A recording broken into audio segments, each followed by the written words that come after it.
Hello ಮಕ್ಕಳೇ, ಪ್ರಯತ್ನವೇ ಯಶಸ್ಸಿಗೆ ದಾರಿ ಅನ್ನುವಂತಹ ನುಡಿಮುತ್ತಿನಿಂದ ಇವತ್ತಿನ ಕ್ಲಾಸನ್ನ ಸ್ಟಾರ್ಟ್ ಮಾಡುವ. ಸೈನ್ಸ್ ತಗೊಂಡಿದ್ದೀನಿ, ಎಂಥದು ಅರ್ಥ ಆಗ್ತಾ ಇಲ್ಲ, ತಲೆ ಒಳಗಡೆನೆ ಹೋಗ್ತಾ ಇಲ್ಲ, ಟಾಪಿಕ್ಗಳಷ್ಟು ಫ್ಲೈಟ್ ಥರ ತಲೆ ಸುತ್ತ ತಿರುಗ್ತಾ ಇದೆ, ಲ್ಯಾಂಡಿಂಗ್ ಸ್ಪೇಸೇ ಸಿಗ್ತಾ ಇಲ್ಲ ಅಂತ ಥಿಂಕ್ ಮಾಡ್ತಿರೋರಿಗೋಸ್ಕರ ಈ ವಿಡಿಯೋನ ಮಾಡ್ತಿರೋಂಥದ್ದು. ಅಪ್ಪ ಫೋರ್ಸ್ ಮಾಡಿದ್ರು ಅಥವಾ ಅಣ್ಣ ಇಂಜಿನಿಯರ್ ಆಗಿದ್ದಾನೆ, ಪಕ್ಕದ ಮನೇಲಿ ಯಾರೋ ಸೈನ್ಸ್ ತಗೊಂಡಿದ್ದಾರೆ ಅಂತ ಹೇಳಿಬಿಟ್ಟು ಯಾರೆಲ್ಲ ಸೈನ್ಸನ್ನ ತಗೊಂಡಿದ್ದೀರಾ ಅಥವಾ ನೀವು ಇಷ್ಟಪಟ್ಟು ತಗೊಂಡಿದ್ರು ಸಹ ಓದಕ್ಕೆ ಕಷ್ಟಪಡ್ತಿರೋರಿಗೋಸ್ಕರ ಈ ಕ್ಲಾಸನ್ನ ನಾನು ಮಾಡ್ತಿರುವಂತಹದ್ದು. ಈ ಕ್ಲಾಸನ್ನ ಎಂಡ್ ತನಕ ನೋಡಿ, ನಿಮ್ಮ ಪ್ರಾಬ್ಲಮ್ಗೆ ಸೊಲ್ಯೂಷನ್ ಸಿಕ್ಕೇ ಸಿಗತ್ತೆ. ಅದು ಅಲ್ಲದೆ ಈ ಕ್ಲಾಸಿನ ಡಿಸ್ಕ್ರಿಪ್ಷನ್ ಬಾಕ್ಸಲ್ಲಿ ನಾನು ನಿಮ್ಮ ಎಲ್ಲ ಚಾಪ್ಟರ್, ನೀವು ಫಸ್ಟ್ ಪಿ ಯು ಸಿಯಲ್ಲಿದ್ದಿರಬಹುದು, ಸೆಕೆಂಡ್ ಪಿ ಯು ಸಿಯಲ್ಲಿದ್ದಿರಬಹುದು, ನಿಮ್ಮ ಎಲ್ಲ ಚಾಪ್ಟರ್ಗಳ ವೇಟೇಜನ್ನು ಹಾಕಿದ್ದೀನಿ. ವೇಟೇಜ್ ಇಂಪಾರ್ಟೆಂಟಾಗಿ ಕೇಳಿದರೆ ಎಸ್ ಇಂಪಾರ್ಟೆಂಟು. ಒಬ್ಬ ಸ್ಟೂಡೆಂಟ್ ಓದ್ತಾ ಇದ್ದರೆ ಅವನಿಗೊಂಥರ ರೋಡ್ ಮ್ಯಾಪ್ ಥರ ವೇಟೇಜ್, ಚಾಪ್ಟರ್ಗಳ ವೇಟೇಜು. ಯಾಕಂತಂದರೆ ಯಾವ ಚಾಪ್ಟರ್ನ ಓದಬೇಕು, ಯಾವುದನ್ನು ಓದಬಾರ್ದು, ಅಥವಾ ಯಾವುದಕ್ಕೆ ಜಾಸ್ತಿ ಫೋಕಸ್ ಓದಬೇಕು, ಇದೆಲ್ಲದು ಚಾಪ್ಟರ್ ವೇಟೇಜಿಂದ ಗೊತ್ತಾಗುತ್ತೆ. ಸೊ ಇದನ್ನು ಡಿಸ್ಕ್ರಿಪ್ಷನ್ ಬಾಕ್ಸಲ್ಲಿ ಹಾಕಿದ್ದೀನಿ, ಎಲ್ಲರೂ ಅದನ್ನು ಡೌನ್ಲೋಡ್ ಮಾಡಿಕೊಂಡು ಯುಟಿಲೈಸ್ ಮಾಡ್ಕೊಳ್ಳಿ. ಸೊ ಇವಾಗ ನಾವು ಟಾಪಿಕ್ಕಿಗೆ ಬರುವ. ನೀವು ಅಂದ್ಕೊಳ್ತಿರ್ಬೋದು, ಮೇಡಮ್ ಎಂಥ ಬ್ಲ್ಯಾಂಕ್ ಶೀಟಲ್ಲಿ ಬಂದಿದ್ದೀರಿ, ಇವತ್ತು ಪಿ ಪಿ ಟಿ ಇಲ್ವಾ ಅಂತ ಕೇಳಿದರೆ, ಇಲ್ಲ ಇವತ್ತು ಪಿ ಪಿ ಟಿ ಇಲ್ಲ. ಯಾಕಂತಂದರೆ ಈಗ ಸೈನ್ಸ್ ತೊಗೊಂಡು ಫಸ್ಟ್ ಪಿ ಯು ಸಿ ಅಥವಾ ಸೆಕೆಂಡ್ ಪಿ ಯು ಸಿಯಲ್ಲಿದ್ದರೂ ಸಹ ನಿಮ್ಮ ಮೈಂಡ್ ಒಂಥರ ಬ್ಲ್ಯಾಂಕ್ ಆಗಿರುತ್ತೆ. ಏನು ಓದಬೇಕು, ಏನು ಓದಬಾರ್ದು ಅನ್ನೋದೆಲ್ಲ ಕನ್ಫ್ಯೂಷನ್ಸ್ ಇರುತ್ತೆ. ಆ ಬ್ಲ್ಯಾಂಕನ್ನು ಫಿಲ್ ಮಾಡೋಕ್ಕಂತ ಹೇಳಿಬಿಟ್ಟು ನಾನು ಇಲ್ಲಿ ಬಂದಿದ್ದೀನಿ. ಸೊ ಒಂದು ನೆನ್ಪಿಟ್ಕೊಳ್ಳಿ, marks are the by products of your knowledge. Knowledge ಇದ್ದರೆ ಮಾರ್ಕ್ಸ್ ಆಟೋಮೆಟಿಕಲಿ ಬಂದೇ ಬರುತ್ತೆ. ಸೊ ನೀವು ಮಾರ್ಕ್ಸಿಗೋಸ್ಕರ ಓದಿದ್ರೆ ಏನೂ ಯೂಸ್ ಇಲ್ಲ, ನಾಲೆಜಿಗೋಸ್ಕರ ಓದಿ ಆಟೋಮೆಟಿಕಲಿ ನಿಮ್ಗೇನು ಬರುತ್ತೆ, ಮಾರ್ಕ್ಸ್ ಬಂದೇ ಬರುತ್ತೆ. ಇನ್ನೂ ಒಂದು ಕ್ವಶನ್ನು, ಮೇಡಮ್ ನನಗೆ ಓದಿದ ಅರ್ಥನೇ ಆಗ್ತಾಯಿಲ್ಲ, ಕಷ್ಟ ಆಗ್ತಿದೆ ಅಂತ ಹೇಳ್ತಿರೋರಿಗೆ ಕೇಳ್ತಿದ್ದೀನಿ, ನಿಮ್ಮ ಹತ್ರ ಇರೋದು 24 ಅವರ್ಸೇ. ಆ ಟಾಪ್ ರ್ಯಾಂಕಲ್ಲಿ ಬರ್ತಿದ್ದಾರಲ್ಲ ಅವ್ರ ಹತ್ರ ಇರೋದು 24 ಅವರ್ಸೇ. ಬಟ್ ಅವ್ರಿಗೆ ಹೆಂಗೆ ರ್ಯಾಂಕ್ ಜಾಸ್ತಿ ಬರ್ತಿದೆ? ಯಾವತ್ತಾದರೂ ಅನಲೈಸ್ ಮಾಡಿದ್ದೀರಾ? ಯಾವತ್ತಾರು ನಿಮಗೆ ನೀವು ಕ್ವಶನ್ ಕೇಳಿದ್ದೀರಾ, ಹೆಂಗಿದು ಮಾರ್ಕ್ಸ್ ಬರ್ತಾ ಇದೆ, ಅಥವಾ ನಾನು ಎಲ್ಲಿ ಮಿಸ್ಟೇಕ್ ಮಾಡ್ತಿದ್ದೀನಿ ಅನ್ನೋದನ್ನು ಯಾವತ್ತಾದರೂ ಥಿಂಕ್ ಮಾಡಿದ್ದೀರಾ? That is very important. ಇನ್ನೊಂದನ್ನು ನೆನ್ಪಿಟ್ಕೊಳ್ಳಿ, 5 ಬೆರಳುಗಳು ಯಾವತ್ತೂ ಈಕ್ವಲ್ ಆಗಿರೋದಿಲ್ಲ. ಸೊ ನಮ್ಮ ಕೈಯಲ್ಲಿರುವಂತಹ ಬೆರಳುಗಳೇ ಈಕ್ವಲ್ ಆಗಿಲ್ದಿದ ಮೇಲೆ ಮತ್ತು ಎಲ್ಲ ಮನುಷ್ಯರು ಹೆಂಗೆ ಈಕ್ವಲ್ ಆಗಿರ್ತಾರೆ, ಎಲ್ಲ ವಿದ್ಯಾರ್ಥಿಗಳು ಹೆಂಗೆ ಈಕ್ವಲ್ ಆಗಿರ್ತಾರೆ? ಒಬ್ಬನಿಗೆ ಒಂದು ಸಲ ಓದಿದರೆ ಅರ್ಥ ಆಗ್ಬೋದು, ಇನ್ನೊಬ್ಬನಿಗೆ ಇನ್ನೊಂದು ಸಲ ಓದಿದಾಗ ಅರ್ಥ ಆಗ್ಬೋದು, ಇನ್ನೊಂದು ಮಗುಗೆ 3ನೇ ಸಲ ಓದಿದಾಗ ಅರ್ಥ ಆಗ್ಬೋದು, ಇನ್ನೊಂದು ಮಗುಗೆ 10ನೇ ಸಲ ಓದಿದಾಗ ಅರ್ಥ ಆಗ್ಬೋದು. So it is important. ನಮ್ಮ ಕೆಪಬಿಲಿಟಿ, ನಮ್ಮ ಸ್ಟ್ರೆಂತ್ ಏನು ಅಂತ ಕಂಡ್ಕೊಳ್ಳೋದು ತುಂಬ ಇಂಪಾರ್ಟೆಂಟ್ ಆಗಿರುತ್ತೆ. 10 ಸಲ ಯಾರು ಓದ್ತಾರೆ ಅಂತ ಕೇಳಿದ್ರೆ ನಿಂಗೆ ಸೈನ್ಸೇ ಬೇಡ, ಯಾಕೆ ಸೈನ್ಸ್ ಬೇಕು? ಅಥವಾ ನೀನು ನೆಕ್ಸ್ಟ್ ಫ್ಯೂಚರ್ ಬಗ್ಗೆ ಥಿಂಕೇ ಮಾಡಬೇಡ, ಇವತ್ತಿಗೆ ನಡೆದೋಗುತ್ತೆ ಅಂತ ಹೇಳಿಬಿಟ್ಟು ಇಲ್ಲಿಗೆ ಬಿಟ್ಬಿಡ್ಬಹುದಲ್ವಾ? ಸೊ ಗುರಿನ ಇಟ್ಕೊಳ್ಳಿ, ಅದನ್ನು ತಲುಪಿಸೋದು ನಮ್ಮ ಕೆಲಸ ಆಗಿರುತ್ತೆ. ನಮ್ಮ ಎಲ್ಲ ಒನ್ ಶಾಟ್ ವಿಡಿಯೋಗಳನ್ನು ನೋಡಿ, ಅದರಿಂದ ನಿಮಗೆ ತುಂಬ ಯೂಸ್ ಆಗುತ್ತೆ, ನಿಮ್ಗೊಂದು ರೈಟ್ ವೇ ಸಿಗುತ್ತೆ. ಸೊ ನಾನು ಪಿ ಯು ಸಿಯಲ್ಲಿದ್ದಾಗ ತುಂಬ ಕಷ್ಟಪಟ್ಟಿದ್ದೆ. ಯಾಕಂತಂದರೆ ಇಂಗ್ಲೀಷ್ ಮೀಡಿಯಮಿಗೆ ಸಡನ್ನಾಗಿ ಜಂಪ್ ಆದಾಗ ಏನೂ ಅರ್ಥ ಆಗ್ತಿರ್ಲಿಲ್ಲ. ಅಂಥದ್ದೊಂದು ಕಷ್ಟ ಇವಾಗ ಯಾರಿಗೂ ಇಲ್ಲ. ಸೊ ನಿಮ್ಮ ಕಷ್ಟಕ್ಕೆ ಸೊಲ್ಯೂಷನ್ ತಂದ್ಕೊಡೋಕ್ಕಂತ ಹೇಳ್ಬಿಟ್ಟು ಇಲ್ಲಿದ್ದೀನಿ. ಈ ಕ್ಲಾಸನ್ನು ಎಂಡ್ ತನಕ ನೋಡ್ಕೊಳ್ಳಿ. ಸೊ ದ ಮೇಜರ್ ಡಿಫ್ರೆನ್ಸ್ ಏನು ಅಂತಂದರೆ, difference between the school and the college. ಅರ್ಥ ಆಗ್ತಿದೆಯಾ? ಸ್ಕೂಲ್ ಆ್ಯಂಡ್ ದ ಕಾಲೇಜ್, ಇದನ್ನು ಅರ್ಥ ಮಾಡ್ಕೊಳ್ಳಿ. ಕೆಲವ್ರ ತಲೆಯಲ್ಲಿರುತ್ತೆ, ನಂಗೆ ಸ್ಕೂಲಲ್ಲಿ ಮೇಡಮ್ ಚಂದ ಮಾಡಿ ಪಾಠ ಮಾಡ್ತಿದ್ರು, ಇಲ್ಲಿ ಏನೂ ಅರ್ಥ ಆಗ್ತಿಲ್ಲ ಅಂತ. ಇಲ್ಲಿ ಟಾಪಿಕ್ ಇರೋದೇ ಹಾಗೆ, ಅರ್ಥ ಆಗ್ತಿಲ್ಲಲ್ಲ, ನೀವು ಆ ಟಾಪಿಕ್ನ ಅನಲೈಸ್ ಮಾಡ್ತಾ ಇಲ್ಲ. That is the major mistake, ಓಕೆನಾ? ಸೊ ಸ್ಕೂಲಲ್ಲಿ ಟಾಪಿಕ್ಗಳೇ ಬೇರೆ ಏನಾಗಿರುತ್ತೆ, ಸೊ ಮೆಮೊರಿ ಬೇಸ್ಡ್ ಆಗಿರುತ್ತೆ. ಮೆಮೊರಿ ಬೇಸ್ಡ್ ಎಲ್ಲದೂ ಅಲ್ಲ, but more over memory based ಆಗಿರುತ್ತೆ. ಸೊ ನೀವು ಮೆಮೊರೈಸ್ ಮಾಡಿಬಿಟ್ಟು ಕೆಲವೊಂದನ್ನು ಬರಿಬಹುದು, ಮಗ್ಅಪ್ ಮಾಡಬಹುದು. ಇಲ್ಲಿ ಹಂಗಲ್ಲ, ಏನಾಗುತ್ತೆ ಅಂತಂದರೆ ಕಾನ್ಸೆಪ್ಟ್ ಬೇಸ್ಡ್ ಆಗಿರುತ್ತೆ. ಸೊ ಇದನ್ನ ಅರ್ಥ ಮಾಡ್ಕೊಳ್ಳಿ. ನೀವು ಮಗ್ಅಪ್ ಮಾಡ್ತೀನಿ ಅಂತಾನೆ ಇಡೀ 4 ಟೆಕ್ಸ್ಟ್ ಬುಕ್ಕನ್ನ ಏನು ಅರ್ಧ ಕುಡಿಯೋಕ್ಕಾಗತ್ತಾ? ಅಥವಾ ನೀವು ಪಿಲ್ಲೋ ಕೆಳಗಡೆ ಇಟ್ಕೊಂಡು ಮಲ್ಕೊಳ್ತೀನಿ ಅಂತಂದರೆ ನಿಮ್ಗೆ ಆಟೋಮೆಟಿಕಲಿ ನಿಮ್ಮ ತಲೆ ಒಳಗಡೆ ಹೋಗುತ್ತಾ? ಇಲ್ಲ ತಾನೇ. ಸೊ ಅದನ್ನು ಕರೆಕ್ಟ್ ಮಾಡಿ ನೆನ್ಪಿಟ್ಕೊಳ್ಳಿ. ಎರಡನೇದು ಮೇಜರ್ ಡಿಫ್ರೆನ್ಸ್ ಏನು ಅಂತಂದರೆ, ಸ್ಮಾಲ್ ಕಾನ್ಸೆಪ್ಟ್ ಇರುತ್ತೆ, ಓಕೆನಾ? ಇದರಲ್ಲಿ ಲಾರ್ಜರ್ ಕಾನ್ಸೆಪ್ಟ್ಗಳಿರುತ್ತೆ. ಲಾರ್ಜರ್ ಕಾನ್ಸೆಪ್ಟ್ ಇರುತ್ತೆ. ಸೊ ಮೂರನೇದೇನು, it is depending on the teachers. ನಿಮ್ಗಲ್ಲಿ ಒಳ್ಳೆ ಸ್ಪೂನ್ ಫೀಡಿಂಗ್ ಮಾಡಿರ್ತಾರೆ, ಎಲ್ಲಿ SSLCಯಲ್ಲಿ ಅಥವಾ ಹೈಸ್ಕೂಲ್ ಸೆಕ್ಷನ್ಗಳಲ್ಲಿ ಸ್ಪೂನ್ ಫೀಡಿಂಗ್ ಮಾಡಿರ್ತಾರೆ. ಬಟ್ ಇಲ್ಲಿ ಅಂಥದ್ದು ನಡೆಯೋದಿಲ್ಲ. ಇಲ್ಲಿ it is up to you. ನೀನೇನು ಅನ್ನೋದು ನಿನಗೆ ಬಿಟ್ಟಿರುವಂತಹದ್ದು. ಸೊ ಇದನ್ನು ಕರೆಕ್ಟ್ ಮಾಡಿ ನೆನ್ಪಿಟ್ಕೊಳ್ಳಿ. ನಾನು ನಿಮ್ಮ ಫ್ಯೂಚರ್ಗೆ ಯೂಸ್ ಆಗುವಂತಹ ಏನು ಒಂದು ಇಂಪಾರ್ಟೆಂಟ್ ಆದಂತಹ 3 ಟ್ರಿಕ್ಸ್ಗಳನ್ನು ಹೇಳ್ಕೊಡ್ತೀನಿ. ಅವುಗಳನ್ನು ಕರೆಕ್ಟಾಗಿ ನೋಡ್ಕೊಳ್ಳಿ, ಅದರಿಂದ ನಿಮಗೆ ತುಂಬ ಯೂಸ್ ಆಗತ್ತೆ.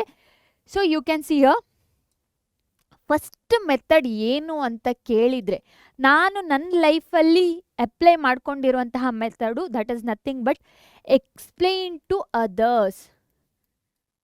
Explain to others. ಮೇಡಮ್ ಇದು ಏನು ಅಂತ ಕೇಳಿದರೆ ಕರೆಕ್ಟಾಗಿ ಕೇಳಿಸ್ಕೊಳ್ಳಿ. ಇವಾಗ ಫಸ್ಟ್ PUCಯಲ್ಲಿದ್ದೀರೋ ಸೆಕೆಂಡ್ PUCಯಲ್ಲಿದ್ದೀರೋ ಗೊತ್ತಿಲ್ಲ, ಯಾವುದೋ ಒಂದು ಕಾನ್ಸೆಪ್ಟನ್ನು ತೊಗೊಳ್ತೀನಿ. ಫಿಸಿಕ್ಸಲ್ಲೇ ತೊಗೊಳ್ಳಿ. ಇದೆ 2ನೇ ಚಾಪ್ಟರ್ ಯೂನಿಟ್ ಆ್ಯಂಡ್ ಮೆಜರ್ಸು ಬಿಟ್ಬಿಡಿ. 2ನೇ ಚಾಪ್ಟರ್ ಯಾವುದು? Motion in a straight line. ಓಕೆನಾ? ಇದರಲ್ಲಿ ಸ್ಪೀಡ್ ಕಾನ್ಸೆಪ್ಟ್ ಬರುತ್ತೆ. ಓದಿ ಅರ್ಥ ಮಾಡ್ಕೊಳ್ಳಿ. ಅರ್ಥ ಮಾಡ್ಕೊಂಡು ಆದಮೇಲೆ ಎಕ್ಸ್ಪ್ಲೈನ್ ಮಾಡಿ. ನಿಮಗೋ ನಿಮ್ಮ ಅಮ್ಮನಿಗೋ ಅಪ್ಪನಿಗೋ ಅಕ್ಕನಿಗೋ ಯಾರಿಗಾದರೂ ನಿಮ್ಮ ಫ್ರೆಂಡ್ಸಿಗೂ try to explain the concept. ಅದು ಹೆಂಗಿರುತ್ತೆ, ಸ್ಪೀಡ್ ಅಂತಂದರೆ ಹೆಂಗೆ ವರ್ಕ್ ಆಗುತ್ತೆ ಫಿಸಿಕ್ಸಲ್ಲಿ, ಯಾವ ಫಾರ್ಮುಲಾ ವರ್ಕ್ ಆಗುತ್ತೆ, ಈ ಥರ ಎಕ್ಸ್ಪ್ಲೈನ್ ಮಾಡಿ. That is very important, one of the best method. ನೀವು ಇದನ್ನು ಟ್ರೈ ಮಾಡಿ. ಆ್ಯಂಡ್ ಎಕ್ಸಾಮಲ್ಲಿ ಹೋಗಿ ನೀವು ಬರೆಯುವಾಗ ನಿಮ್ದು ಇದ್ರ ಇಂಪ್ಯಾಕ್ಟ್ ಏನು ಅಂತ ಗೊತ್ತಾಗುತ್ತೆ. ಕೆಮಿಸ್ಟ್ರಿಯಲ್ಲಿ ಸೊಲ್ಯೂಟ್ ಅಂತ ಬರುತ್ತೆ, ಸಾಲ್ವೆಂಟ್ ಅಂತ ಬರುತ್ತೆ, ಕನ್ಫ್ಯೂಷನ್ಸಾ, ದ್ರಾವಣ, ಆ ಥರದನ್ನೆಲ್ಲ ಕಂಪೇರ್ ಮಾಡಿಬಿಟ್ಟು ಅದನ್ನು ನಿಮ್ಮ ಪೇರೆಂಟ್ಸಿಗೋ ಯಾರೋ ಕೂತ್ಕೊಂಡಿರ್ತಾರೆ ಅವರಿಗೆ ಎಕ್ಸ್ಪ್ಲೇನ್ ಮಾಡಿ. ಯಾರೂ ಕೇಳಕ್ಕೆ ರೆಡಿ ಇಲ್ವಾ? ನಿಮಗೆ ನೀವೇ ಎಕ್ಸ್ಪ್ಲೇನ್ ಮಾಡಿ. ಮೇಡಮ್ ಫಿಸಿಕ್ಸ್ ಕೆಮಿಸ್ಟ್ರಿ ಬಯಾಲಜಿ ಬಗ್ಗೆ ಎಲ್ಲ ಮಾತಾಡಿದ್ರಿ. ಓಕೆ, ಬಯಾಲಜಿಯಲ್ಲೂ ಕಾನ್ಸೆಪ್ಟ್ಗಳಿರುತ್ತೆ. ಇವಾಗ ಫರ್ಮೆಂಟೇಷನ್ ಅದು ಇದು ಅಂತ ಏನೇನೋ ಬರುತ್ತೆ. ಓಕೆನಾ? ಆವಾಗ ಅದನ್ನು ನೀವು ಚೆನ್ನಾಗಿ ಓದ್ಕೊಂಡು ಅರ್ಥ ಮಾಡಿಕೊಂಡು ಬೇರೆಯವ್ರಿಗೆ ಎಕ್ಸ್ಪ್ಲೇನ್ ಮಾಡಬಹುದು. ಮೇಡಮ್ ಮ್ಯಾಥ್ಸ್ ಹೆಂಗೆ ಕಲಿಯೋದು ಅಂತ ಕೇಳಬಹುದು. ರಿಲೇಷನ್ ಆ್ಯಂಡ್ ಫಂಕ್ಷನ್ಸ್ ಅಂತ ಚಾಪ್ಟರ್ ಇದೆ, ಸೆಟ್ಸ್ ಅಂತ ಇದೆ. ಈ ಟಾಪಿಕ್ಗಳನ್ನು ಹೆಂಗೆ ನಾನು ಎಕ್ಸ್ಪ್ಲೇನ್ ಮಾಡಿಕೊಂಡು ನಾನು ಅರ್ಥ ಮಾಡಿಕೊಂಡು ಬೇರೆಯವರಿಗೆ ಎಕ್ಸ್ಪ್ಲೇನ್ ಮಾಡೋದು ಅನ್ನೋಂಥ ಕ್ವಶನ್ ಇದ್ದರೆ ಬೆಸ್ಟ್ ಸೊಲ್ಯೂಷನ್ ಏನು ಗೊತ್ತಾ? ಟಾಪಿಕ್ಕನ್ನು ಕಲೀರಿ. ಕಲಿತು ನಿಮ್ಮ ಫ್ರೆಂಡಿಗೆ ಎಕ್ಸ್ಪ್ಲೇನ್ ಮಾಡಿ. ಯಾಕೆ ಹೇಳಿ? ಮ್ಯಾಥ್ಸ್ ಅವನಿಗೂ ಬೇಕು ತಾನೆ, ಅವನು ನಿಮ್ಮ ಕ್ಲಾಸೇ ಅಲ್ವಾ. ನಿಮ್ಮ ಫ್ರೆಂಡಿಗೆ ಎಕ್ಸ್ಪ್ಲೈನ್ ಮಾಡಿ. This is the one of the best method as A science student. ಇದರಲ್ಲಿ ಏನಾಗುತ್ತೆ ಗೊತ್ತಾ? ನೀವು ಅನಲೈಸ್ ಮಾಡೋಕ್ಕೆ ಸ್ಟಾರ್ಟ್ ಮಾಡ್ತೀರಾ, ಒಂದು ಟಾಪಿಕ್ಕನ್ನು ಅನಲೈಸ್ ಮಾಡೋಕ್ಕೆ ಸ್ಟಾರ್ಟ್ ಮಾಡ್ತೀರಾ. ಆವಾಗ ಮುಕ್ಕಾಲಂಶದ್ದು ಟಾಪಿಕ್ ಓದೋದೇ ಬೇಡ, ನಿಮಗೆ ಅರ್ಥ ಆಗತ್ತೆ. So I will tell you, see here, learn and then analyse and then explain. This is one of the best method. ಇದನ್ನ ಯಾರು ಅಪ್ಲೈ ಮಾಡ್ತೀರಾ, ಎಸ್ ಐ ವಿಲ್ ಅಪ್ಲೈ ಅಂತ ಹೇಳಿಬಿಟ್ಟು ಬೇಗ ಕಮೆಂಟ್ ಬಾಕ್ಸಲ್ಲಿ ಕಮೆಂಟ್ ಮಾಡಿ. ಅಥವಾ ಮೇಡಮ್ ನಾನು ಇದನ್ನು ಆಲ್ರೆಡಿ ಅಪ್ಲೈ ಮಾಡ್ತಾ ಇದ್ದೀನಿ ಅಂತ ಇದ್ರೆ ತುಂಬ ಖುಷಿ ಆಯಿತು ನನಗೆ, ಎಸ್ ಅದನ್ನು ಹೇಳಿ ಮೇಡಮ್ ನಾನು ಇದನ್ನು ಆಲ್ರೆಡಿ ಅಪ್ಲೈ ಮಾಡಿದ್ದೀನಿ ಅಂತ ಹೇಳಿಬಿಟ್ಟು. ಸೊ ಮರೀದೆ ಇದನ್ನು ಯಾರಿಗೆಲ್ಲ ಕಷ್ಟ ಆಗ್ತಿದೆ ಪಾಸ್ ಆಗೋಕ್ಕೆ ಒಂದ್ಸಲ ಅಪ್ಲೈ ಮಾಡ್ಕೊಳ್ಳಿ, ಪಕ್ಕಾ ನೀವು ಚೆನ್ನಾಗಿ ಸ್ಕೋರ್ ಮಾಡ್ತೀರಾ. ಸೊ ನೆಕ್ಸ್ಟ್ ಒನ್ ಅಸ್ 2ನೇ ಮೆಥಡ್ ಯಾವುದು ಅಂತ ನನ್ನ ಹತ್ರ ಕೇಳಿದರೆ, ರೀಡ್ ಆ್ಯಂಡ್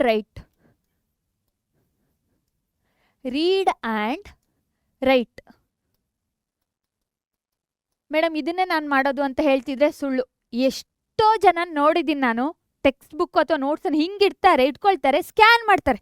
ಅದು ಎಂಥ ತಲೆಗೆ ಹೋಗುತ್ತೋ ನನಗಂತೂ ಗೊತ್ತಿಲ್ಲ. ಆ ಇಕ್ವೇಷನ್ಗಳನ್ನು ಅಥವಾ ಆ ಡಿರೈವೇಷನ್ಗಳನ್ನು ಎಲ್ಲದನ್ನು ಏನು ಮಾಡ್ತಾರೆ, ಸ್ಕ್ಯಾನ್ ಮಾಡ್ತಾರೆ. It is totally wrong. ಯಾಕಂತ ಹೇಳ್ತೀನಿ ಕೇಳಿ. ಒಬ್ಬ ವಿದ್ಯಾರ್ಥಿಗೆ ಏನಾದರೂ ಅರ್ಥ ಆಗಬೇಕು ಅಂತಂದರೆ ಅವನು ಫಸ್ಟ್ ಓದಬೇಕು. ಓದಿ ಆದಮೇಲೆ ಅದನ್ನು ಬರೆದು ಕಲಿಬೇಕು. ನೀವು ಯಾರ ಹತ್ರ ಬೇಕಾದರೂ ಕೇಳಿ ಅಥವಾ ನೀವೇ ಅಪ್ಲೈ ಮಾಡಿ ನೋಡಿ. 10 ಸಲ ಓದೋದು 1 ಸಲ ಬರೆದು ಕಲಿಯೋದು ತುಂಬಾ ಡಿಫ್ರೆನ್ಸ್ ಇರುತ್ತೆ. 10 ಸಲ ಓದಬಹುದು. ಏನು ಯಾವುದಾದ್ರೂ ಫಾರ್ಮುಲಾ, ಇಂಟಗ್ರೇಷನ್ ಇನ್ ಫಾರ್ಮುಲಾನೋ ಅಥವಾ ನಮ್ಮ ಮ್ಯಾಥ್ಸಲ್ಲಿ trigonometric formula sin² x + cos² x = 1, sin square x plus cos square x is equal to 1 ಹಿಂಗೆ ಬೈಹರ್ಟ್ ಮಾಡ್ಬೋದು. ಅದೇ ಒಂದ್ಸಲ ಬರ್ದು ನೋಡಿ ಎಷ್ಟು ಚೆನ್ನಾಗಿ ಮೈಂಡಲ್ಲಿ ಪ್ರಿಂಟ್ ಆಗುತ್ತೆ. ನಿಮ್ಮ ಬೆರಳಿಂದ ಡೈರೆಕ್ಟಾಗಿ ಇಲ್ಲಿರುವಂತಹ ನರ್ವು ನಿಮ್ಮ ಮೈಂಡಿಗೆ ಕನೆಕ್ಷನ್ ಇರುತ್ತೆ, ಅಲ್ಲೋಗಿ ಪ್ರಿಂಟ್ ಆಗುತ್ತೆ. So this is also one of the best method. ನಾನು ಕೆಲವೊಂದು 10th ಪಿ ಯು ಸಿಯಲ್ಲೆಲ್ಲ ಬರ್ದಿರೋದು ನೋಡಬೇಕು, ಇಷ್ಟಿಷ್ಟೇ ಚಿಕ್ಕದಾಗಿ ಬರೆದುಬಿಟ್ಟು ಪ್ರಾಕ್ಟೀಸ್ ಮಾಡ್ತಿದ್ವಿ. ಏನೋ ಖುಷಿ ಇರ್ತಿತ್ತು ನಮಗೆ.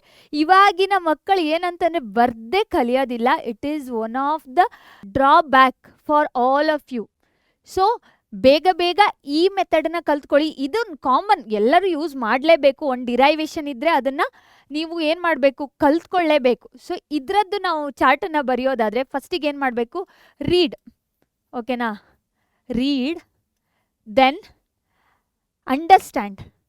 ಓದಿ ಆದಮೇಲೆ ಅಂಡರ್ಸ್ಟ್ಯಾಂಡ್ ಮಾಡ್ಕೊಳ್ಳಿ.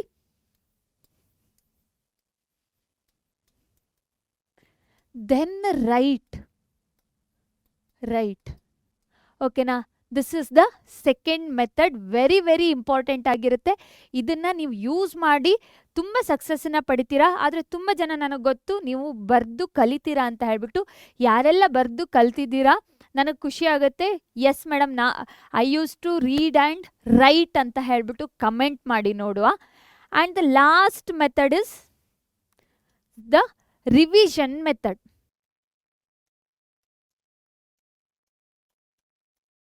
Revision, this is very important. Revision ಮಾಡದೇ ಇದ್ದರೆ ನೀವು ಸಕ್ಸಸ್ಸನ್ನು ಪಡೆಯೋಕ್ಕೆ ಸಾಧ್ಯನೇ ಇಲ್ಲ. ಇದಕ್ಕೆ one of the best way ಅಂತಂದರೆ I will tell you the rule. That is nothing but 1-4-7 rule ಅಂತ ಹೇಳ್ಬಿಟ್ಟು. 1-4-7 ರೂಲ್ ಅಂತ ಅಂದರೆ ಇಲ್ಲಿ ಡೇಸು. ಫಸ್ಟ್ ಡೇನ ಒಂದು ಟಾಪಿಕ್ನ ಒಂದಿನ ಓದಿದ್ರಿ, ಅದಾದಮೇಲೆ 4ನೇ ದಿನ ಪುನಃ ಏನು ಮಾಡಬೇಕು ಅನ್ನೋದನ್ನು ಹೇಳ್ಕೊಡ್ತೀನಿ. ದೀಸ್ ಆರ್ ದ ಡೇಸ್, ಓಕೆನಾ. 1-4-7 ರೂಲ್ ಪ್ರಕಾರ ನೀವು ರಿವೈಸ್ ಮಾಡಿದರೆ ಪಕ್ಕಾ ನಿಮಗೆ ಸಕ್ಸಸ್ ಸಿಗುತ್ತೆ. ಇದರಲ್ಲಿ ಏನು ಮಾಡಬೇಕು ಅಂತಾನೆ, ಫಸ್ಟ್ ದಿನ ಸ್ಟಡಿ ಮಾಡಬೇಕು. ನೀವು ಹೆಂಗೆ ಬೇಕಾದರೂ ಮಾಡಿ, ಅರ್ಥ ಮಾಡಿಕೊಂಡು ಓದ್ಕೊಂಡು ಬರ್ಕೊಂಡು ಎಂತ ಬೇಕಾದರೂ ಮಾಡಿ, ಸ್ಟಡಿ ಮಾಡಿ. 4ನೇ ದಿನಕ್ಕೆ ಏನು ಮಾಡಬೇಕು ಅಂತಾನೆ, ಯು ನೀಡ್ ಟು ರಿವೈಸ್, ಓಕೆನಾ. ರಿವಿಷನ್ ಮಾಡಿ, ಓಕೆನಾ. Revise it. 7ನೇ ದಿನಕ್ಕೆ ಏನು ಮಾಡಬೇಕು ಅಂತ ಕೇಳಿದರೆ, you need to take the test. This is very important. ಟೆಸ್ಟನ್ನು ತಗೊಳ್ಳೋದು ಇಂಪಾರ್ಟೆಂಟ್ ಆಗಿರುತ್ತೆ. This will give this first rule, second rule. Okay, ಇಲ್ಲಿ ಬರೆದ್ರೆ ನಿಮ್ಗೆ ಆಮೇಲೆ ಕನ್ಫ್ಯೂಷನ್ ಆದರೆ ಕಷ್ಟ ಆಗುತ್ತೆ. So this is the important one. First method, second method, third method, ಇದು ಎಲ್ಲದನ್ನು ನೀವು ಅಪ್ಲೈ ಮಾಡಿದರೆ ಪಕ್ಕಾ ನಿಮಗೆ ಸಕ್ಸಸ್ ಸಿಗುತ್ತೆ. ನೆನ್ಪಿಟ್ಕೊಳ್ಳಿ ಇದನ್ನು. So this is very important. ಒಬ್ಬ ಸೈನ್ಸ್ ಸ್ಟೂಡೆಂಟಿಗೆ ಇದು ನಿಮ್ಗೆ ಗೊತ್ತಿರಲೇಬೇಕಾಗತ್ತೆ. ಸೊ ಇವಾಗ ನಿಮಗೆ ಡೌಟ್ ಬರ್ತಿರಬಹುದು, ಮೇಡಮ್ ಇದು ಹೆಂಗೆ ಸ್ಟಡಿ, ರಿವೈಸ್ ಮತ್ತು ಟೆಸ್ಟನ್ನು ಕಂಡಕ್ಟ್ ಮಾಡೋದು ಅಂತ ಕೇಳ್ತಿದ್ರೆ, ನೀವು ಫಸ್ಟ್ ಪಿ ಯು ಸಿಯಲ್ಲಿದ್ದೀರೋ ಸೆಕೆಂಡ್ ಪಿ ಯು ಸಿಯಲ್ಲಿದ್ದೀರೋ, ನಿಮಗೋಸ್ಕರ ಅಂತ ಹೇಳ್ಬಿಟ್ಟು ನಮ್ಮ ಪರೀಕ್ಷೆ ಟೀಮ್ ಅವರು ಕ್ಲಾಸ್ಗಳನ್ನು ಮಾಡ್ತಿದ್ದೀವಿ. ಅದಕ್ಕೆ ಬಂದು ಜಾಯ್ನ್ ಆಗಿ. ಫಸ್ಟ್ ಪಿ ಯು ಸಿ ಅವರಿಗೆ ಆರಂಭ, KCET ಆ್ಯಂಡ್ ನೀಟ್ ಬ್ಯಾಚ್ ಇದ್ದರೆ, ಸೆಕೆಂಡ್ ಪಿ ಯು ಸಿ ಅವರಿಗೆ ವಿಜೇತ KCET ಬ್ಯಾಚ್ ಇದೆ. ಎಲ್ಲರೂ ಜಾಯ್ನ್ ಆಗಿ. ಯಾಕಂತಂದರೆ ಅಲ್ಲಿ ನಾವು ಡೈಲಿ ಕ್ಲಾಸ್ಗಳನ್ನು ಮಾಡ್ತೀವಿ. And then revision, doubt solving ಕ್ಲಾಸ್ಗಳನ್ನು ಮಾಡ್ತೀವಿ. ಅದೇ ರೀತಿಯಾಗಿ ಟೆಸ್ಟ್ಗಳನ್ನು ಕಂಡಕ್ಟ್ ಮಾಡ್ತೀವಿ. ಮರೀದೆ ಎಲ್ಲರೂ ಜಾಯ್ನ್ ಆಗಿ. ಅದೇ ರೀತಿಯಾಗಿ ನಿಮಗೆ ಡೈಲಿ ಕ್ಲಾಸಸ್ ಅಲ್ಲದೆ PYQಗಳನ್ನು, ಬೋರ್ಡ್ PYQ ಹಾಗೆ KCET PYQಗಳನ್ನು ನಾವು ಕೊಡ್ತೀವಿ. ಅದರಿಂದ ನಿಮ್ಗೆ ತುಂಬ ಇಂಪಾರ್ಟೆಂಟಾಗಿ ಏನಾಗುತ್ತೆ ಅಂತಂದರೆ, ಯಾವ ಕ್ವಶನ್ನು ಹೆಂಗೆ ಬರುತ್ತೆ, ಯಾವ ಥರ ಆನ್ಸರ್ ಮಾಡಬೇಕು ಅನ್ನೋದು ಎಲ್ಲದೂ ಗೊತ್ತಾಗುತ್ತೆ. ಮರೀದೆ ನಮ್ಮ ಕ್ಲಾಸ್ಗಳನ್ನು ಜಾಯಿನ್ ಆಗಿ.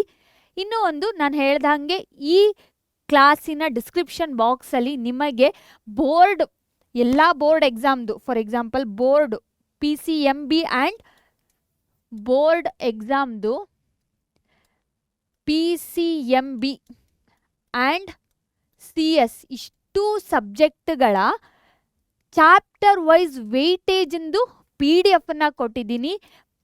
ಎಲ್ಲರೂ ಮರೀದೆ ಡೌನ್ಲೋಡ್ ಮಾಡ್ಕೊಳ್ಳಿ. ಯಾಕಂತಂದರೆ ನಿಮ್ಗೊಂದು ರೋಡ್ ಮ್ಯಾಪ್ ಥರ ಇದು, ಹೆಂಗೆ ಓದಬೇಕು, ಯಾವ ಚಾಪ್ಟರ್ನ ಓದಬೇಕು ಅಂತ ಹೇಳ್ಬಿಟ್ಟು ಗೊತ್ತಾಗತ್ತೆ. ಸೊ ಚೆನ್ನಾಗಿ ಓದಿ, ಒಳ್ಳೆ ಸ್ಕೋರ್ ಮಾಡಿ. ಕ್ಲಾಸ್ ಇಷ್ಟ ಆದರೆ ಒಂದು ಲೈಕ್ ಕೊಡಿ. ನಿಮಗೆ ಏನಾದರೂ ಡೌಟ್ ಇದ್ದರೆ, ಮೇಡಮ್ ನನಗಿದು ಹೇಳ್ಕೊಡಿ ಅಂಥದ್ದು ಏನಾದರೂ ಇದ್ದರೆ ಕಮೆಂಟ್ ಬಾಕ್ಸಲ್ಲಿ ಕಮೆಂಟ್ ಮಾಡಿ. I will do the class on that.